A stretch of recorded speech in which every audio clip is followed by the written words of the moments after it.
And I had the opportunity a number of times to hear him speak and to talk with him. And I recall one conversation right after the first Gulf War, when he talked about how, okay, how do I put this? He questioned whose interests are served by us not knowing about the struggle that's going on.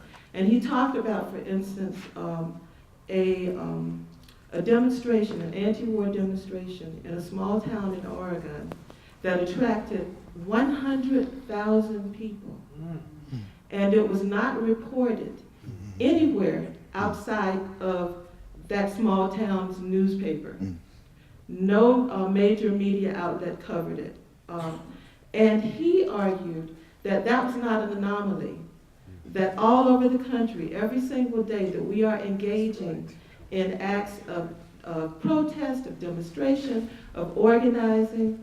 When we look at Rosa Parks, who sat on the front of the bus, okay, we typically don't talk about all the years coming before that, when she and many other women in the South were organizing and strategizing and mobilizing, and particularly working in defense of Black women, okay? And the sexual assault and violence and lack of respect that made Black women victims in the South, okay? And so I think I would argue that it's less a question of movements being catalyzed by fits and starts than it is us not understanding all the work that led up to those fits and starts. And when we think that that's the only thing that motivates that kind of movement, okay? When we think that it only happens because we anoint a great leader and fall in behind them, it takes away our own agency to work every minute of every day toward this freedom struggle.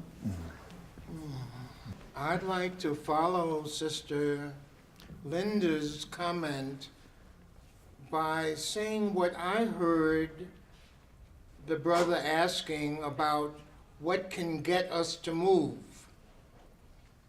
And it was not violence. The term he used was disruption. And what I heard was,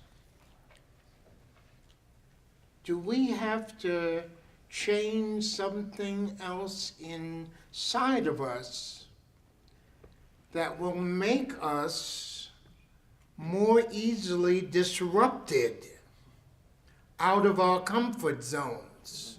Exactly. So that if we need disruption to get lined up and to do the work, then it may be that we will not be able to be as comfortable as we would like to be. And instead, we will be more and more disruptive sensitive, and more things and more other people very unlike ourselves, will have to go through experiences that will disrupt us. I think that part of it is that we have spent great time in our lives learning how to be comfortable and building barriers against disruption. And my sense is that when all of the great teachers speak to us about how we are connected to each other, they are really saying to us, let yourself be disrupted by the pain of others. Don't get in such a situation that you are so hardened into your own situation that you can't be disrupted by the pain of others. So my sense is that part of it is that deep work that we have to constantly do on ourselves. I remember the first time I met that magnificent Buddhist teacher, Thich Nhat Hanh, who had come to the country to meet my friend and brother Martin King, because Martin had nominated him for a Nobel Peace Prize after he won his own. And I was teaching at Spelman at the time in Atlanta, and some of us got Thich Nhat Hanh to come and meet our students, because we had a feeling that many of our students would never know a Thich Nhat Hanh if we did not push for that kind of engagement. As he spoke to us, he told us about what it meant to come into this country back 66, 67, I think, through California. And he said, you know, when I came, he has this very quiet, gentle voice.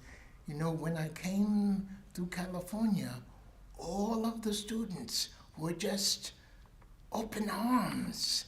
And they were saying and they were shouting, America out of Vietnam now!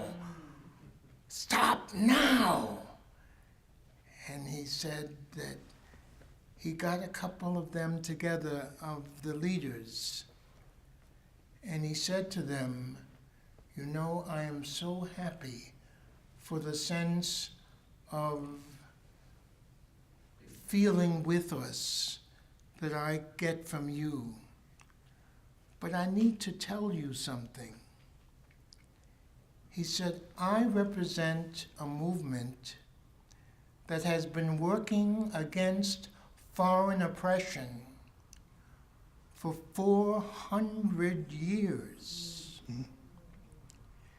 And I think that you Americans need to learn how to struggle with patience.